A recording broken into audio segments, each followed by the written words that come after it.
Hey friends, welcome back to the Mindset Podcast. This is your host, Sally Allen. Did you know that you never have to win an argument? Win is the operative word. Because sometimes we go out there and we want to win because we want to be right. So if you're in that team meeting, if you're talking to your boss and it's getting in that critical zone, you want to take a step back. Do you want to win and be right and lose the relationship, or do you want to come to a win-win situation? I know this is really tough. I was once in a place where I always wanted to be right.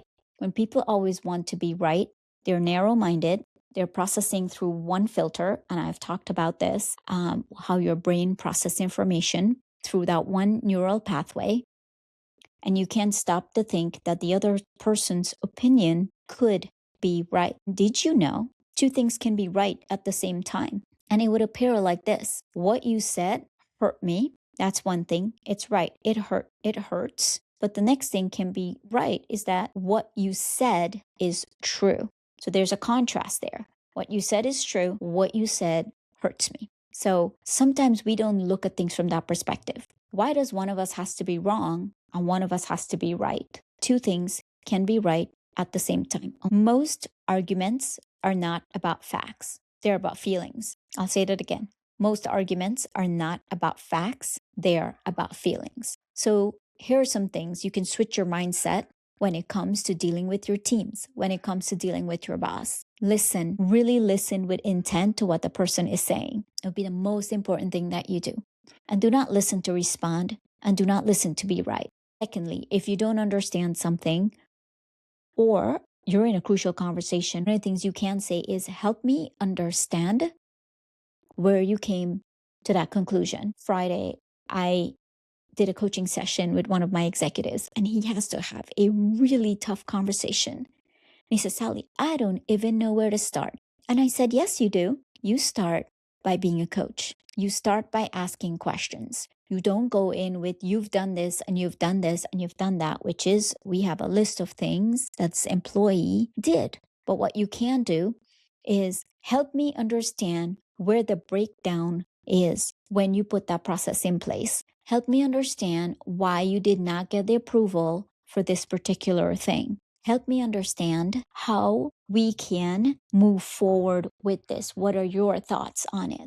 It's so important to be that coaching leader instead of being that person who wants to win. And you do that by choosing your words carefully. We do that by not going into conversations and telling people in an accusatory tone what we thought they've done. I cannot believe you did this again.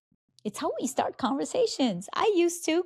I wish I knew this back then when I was a new mom. I wish I knew it back then when I started corporate America. I probably would have had my business earlier, but I didn't. I was come off with an accusatory tone instead of asking questions, and instead of giving the person the benefit of the doubt, and instead of wanting to be right. You don't have to be right. You just have to choose. Do you want to lose trust? Do you want to lose credibility? Do you want to lose the person? Now, I will have that crucial conversation with you if I want to maintain the relationship, or if I want to close out and I don't want to maintain the relationship. I'm a person who likes to tie things up in a bow. Some of us are like that.